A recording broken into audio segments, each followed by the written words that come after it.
మనకి ఇది 3వ శనివారం.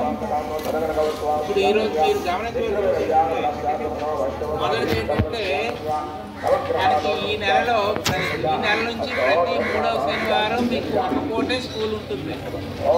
అది కూడా 11:45 కల్లా భోజనం చేసి 12 గంటల కల్లా ఇంటికి వెళ్ళిపోవడమే. ఈరోజు అదే పరిస్థితి.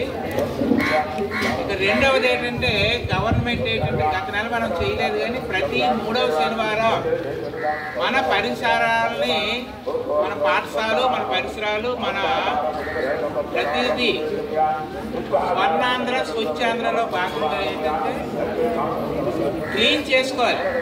రోజు క్లీన్ చేసుకుంటుంటాము. ఇంకా ఏమైనా ఉండిపోతే చక్కగా నీట్గా చేసుకొని మన పరిసరాలన్నింటినీ అక్కడ అవకాశం మేరకు మొక్కలు నాటు ఆ నాటిన మొక్కల్ని సంరక్షించుకొని నీళ్లు పోసి వాటిని పెరిగి పెద్ద అయ్యేటట్టు చూడటం, పర్యావరణానికి హాని చేసే ఇటువంటి వ్యర్థాలని కూడా మనం విడుదల చేయకుండా చూడటం. ఒకవేళ ఉన్నా మనకి 3 రకాల చెత్త తయారవుతుంది. తడి చెత్త, పొడి చెత్త. ఆ తడి పొడి కాకుండా కొన్ని ప్లాస్టిక్ వ్యర్థాలు, బ్లేడ్లు, తర్వాత ఆసుపత్రి వ్యర్థాలు, సూదులు, సిరంజులు, అనేక రకాలు, కొన్ని రకాల షాంపూలు తాలూకా డొక్కులు, వాడి పడేసిన అనేక వ్యర్థాలు అవి రీసైకిల్ అవ్వడానికి తడి చెత్త అందరూ ప్రతిజ్ఞ.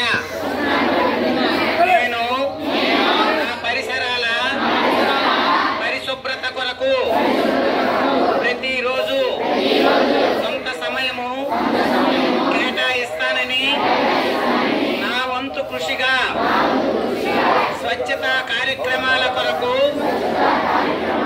శ్రమదానము చేసి పరిశుభ్ర ఆంధ్రప్రదేశ్ సాధించే సంకల్పానికి కట్టుబడి ఉంటానని ఈరోజు పరిశుభ్రత గురించి నేను వేసిన ఈ ముందడుగు ఆంధ్రప్రదేశ్ రాష్ట్రాన్ని శుభ్రపరచడంలో సహాయం చేస్తుందని నమ్ముతూ ఈ రోజు నుండి నా తోటి వారికి కూడా స్వచ్ఛత కొరకు తడి చెత్త, పొడి చెత్త వేరు చేయటంపై అవగాహన కల్పించడానికి ప్రయత్నిస్తానని, మన ఆంధ్రప్రదేశ్ను స్వచ్ఛ ఆంధ్రప్రదేశ్గా తీర్చిదిద్దే